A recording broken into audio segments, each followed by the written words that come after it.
Bonjour à tous, au cours de cette vidéo, nous allons voir comment créer un parcours corridor. Je rappelle que le parcours corridor est destiné à faire découvrir de nouvelles lignes aux élèves. Il est donc préférable de laisser apparaître les postes sur la carte. Bien sûr, en fonction des milieux, cela peut être un élément de complexification de les supprimer. Dans l'exemple suivant, nous laisserons les postes sur le corridor. Vous cliquez donc sur Circuit, Ajouter un circuit, vous nommez le circuit,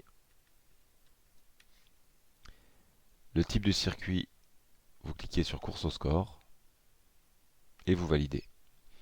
Vous pouvez y ajouter le titre du circuit, cliquez sur Ajouter, texte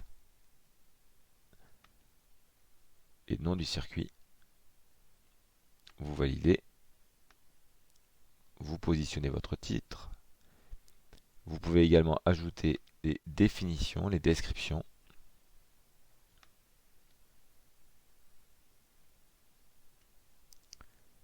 Vous commencez par sélectionner le départ et vous ajoutez les postes en réfléchissant aux lignes que vous souhaitez faire prendre aux élèves. Une fois que vous avez positionné vos postes, vous pouvez éventuellement modifier le numéro des balises.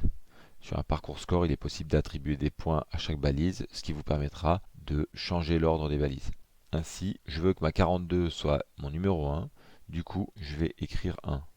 Je veux que ma 1 soit ma deuxième balise. Je veux que ma 3 soit la troisième. Que la 1 actuelle soit la quatrième balise. Et que ma numéro 1 actuelle soit la cinquième. Ici, j'ai bien un ordre croissant de numéros de balise. Une fois que mes ajustements sont réalisés, je peux enregistrer le fichier, cliquer sur Fichier, créer des images. Je m'assure que le format de fichier est PNG, que les DPI sont à 300, de sélectionner le bon parcours et je crée le parcours.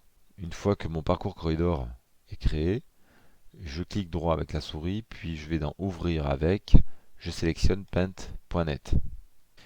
Une fois que le document est ouvert, je reviens sur le bureau et je l'ouvre une deuxième fois. Toujours ouvrir avec paint.net. J'ai maintenant mes deux documents ouverts côte à côte.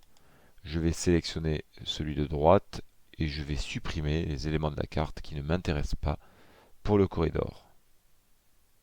Je sélectionne cette partie-là en ayant cliqué sur sélection rectangulaire et j'appuie sur le bouton supprimer.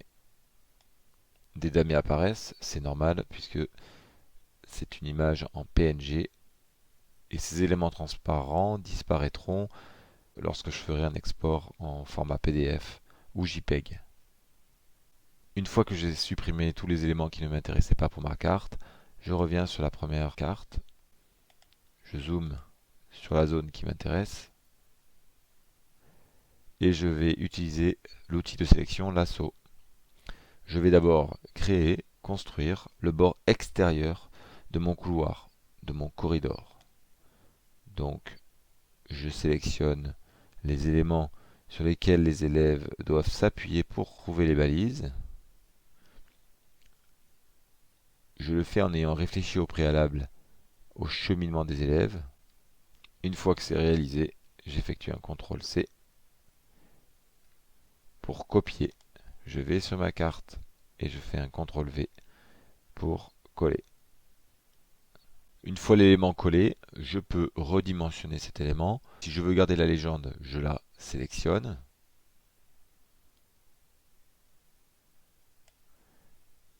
Je clique sur la flèche bleue et je vais la réduire.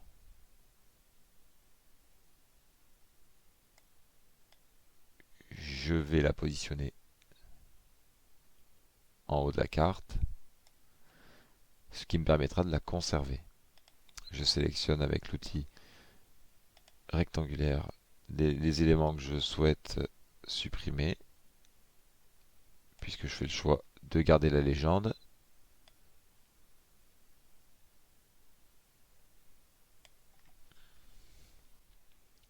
Je sélectionne une nouvelle fois la carte corridor. grossièrement en faisant le tour de cette carte-là. Je clique sur la flèche bleue et je l'agrandis. Je clique sur Shift et je l'étire. Je la replace bien au centre de la carte. Une fois cette opération effectuée, je vais pouvoir supprimer l'intérieur du corridor et ne laisser apparaître que un couloir. Je vais donc zoomer sur la carte.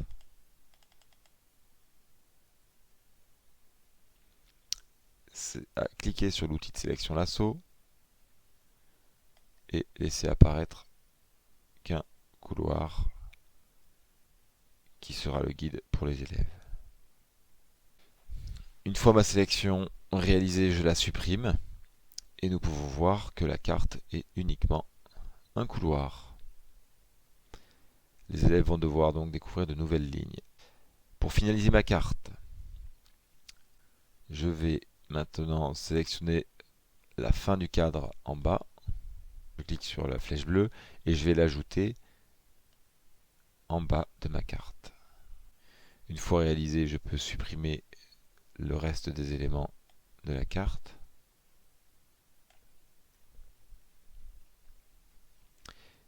Je vais maintenant sélectionner le haut de ma carte, cliquer sur le bouton bleu, effectuer un copier et un coller de la carte.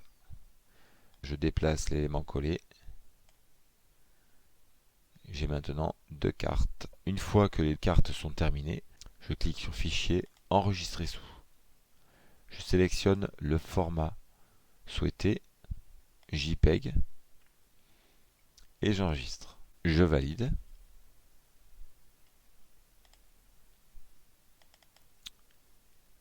Et le document apparaît sur mon bureau. J'ai bien deux corridors. Toutes les zones damier sont blanches. Le document comporte des éléments de légende, les définitions des postes et mon couloir. Le document est maintenant finalisé. Vous avez deux corridors dans le même fichier.